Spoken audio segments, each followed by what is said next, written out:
The detention in Syria of New Zealand jihadist Mark Taylor has highlighted a problem faced by many countries: what to do with terrorist fighters captured in war zones who then want to return home. Now, Mark Taylor fought for Islamic State but surrendered to Kurdish forces in December. The so-called bumbling jihadi, who moved to Syria to join Islamic State in 2014, could face a lifetime in prison if he returns home.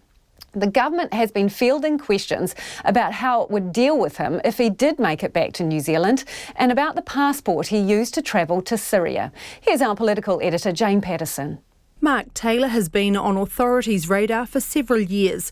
In 2015, the US government declared him a global terrorist after he encouraged attacks in Australia and New Zealand and appeared in an IS propaganda video. And he was deported by Australia's National Security Agency in 2010 after being deemed a security risk. The Prime Minister Jacinda Ardern was asked if the government made a mistake back in 2011 when it reissued his passport that he then used to travel to Syria.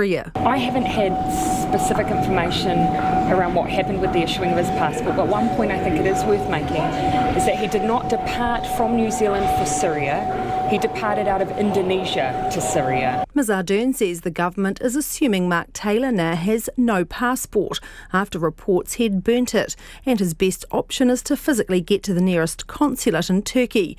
If he does make it home, she says there are laws in place to protect other New Zealanders. That does say that for those who engage in terrorist activities, that can be, depending on the case, anything from a maximum of 14 years to life imprisonment. There are, of course, penalties under the Crimes Act as well, and penalties relating to objectionable material. Mark Taylor told the journalist who interviewed him in Syria that he'd been interviewed by intelligence agencies while he'd been detained in Syria. The government wouldn't confirm if this was the case, but the minister responsible for New Zealand's intelligence agencies says no one from the government has been in contact with him. But Andrew Little says New Zealand would not deny his citizenship. We can't make him stateless, we can't withdraw his citizenship. But in order to get back here, he has to physically get to a consular post in order to get an emergency passport so he can get back here, and he has to find funds to get back here as well. National's Todd McClay is urging the government to take the hardest line possible. He's made a number of choices. I think he sounds like a very dangerous individual. Ultimately, if he applies for a passport, New Zealand has obligations there. Over and above that, I don't think he's somebody we want back in New Zealand. New Zealand isn't alone grappling with the thorny problem of what to do with citizens who have gone off to fight with terrorist groups, with about 40 people having been prosecuted so far in Britain. However, as many as 400 people in the UK have been identified as being a security concern after returning from Syria and Iraq. The BBC's Frank Gardner says this situation is a failure in the broader war on terror. It's been militarily very successful. It's taken 4 years to degrade and eventually destroy the caliphate.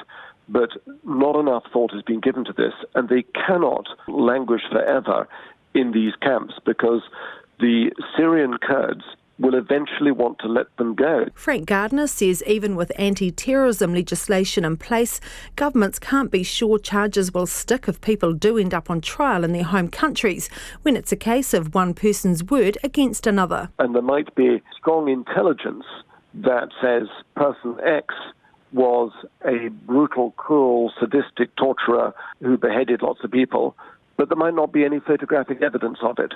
So, in other words, that person, if brought to court in his own country, quite possibly could walk free. The Foreign Minister Winston Peters told reporters in his view Mark Taylor forfeited his rights as a New Zealander when he joined a terrorist organisation like Islamic State. That was a serious challenge to all the human rights and legal rights of this country and other countries as well. Frankly, there's thousands and thousands of other issues I'm more concerned to focus on than this bungling terrorist. So if he did get back to New Zealand, do you think he should be allowed entry? Well, first of all, you saw, if he had the right passport, him burning his passport. So you think there's consequences for doing that. Even with his party taking a hard line on Mark Taylor, National Simon Bridges acknowledges New Zealand's responsibilities. And we do have to, as I say, follow the law, the conventions around all of this. But does New Zealand want him back? No, we don't. He's made his bed, he's been over there. Under the Terrorism Suppression Act, a person convicted of committing a terrorist act can be imprisoned for life. From Parliament for Checkpoint, Jane Patterson.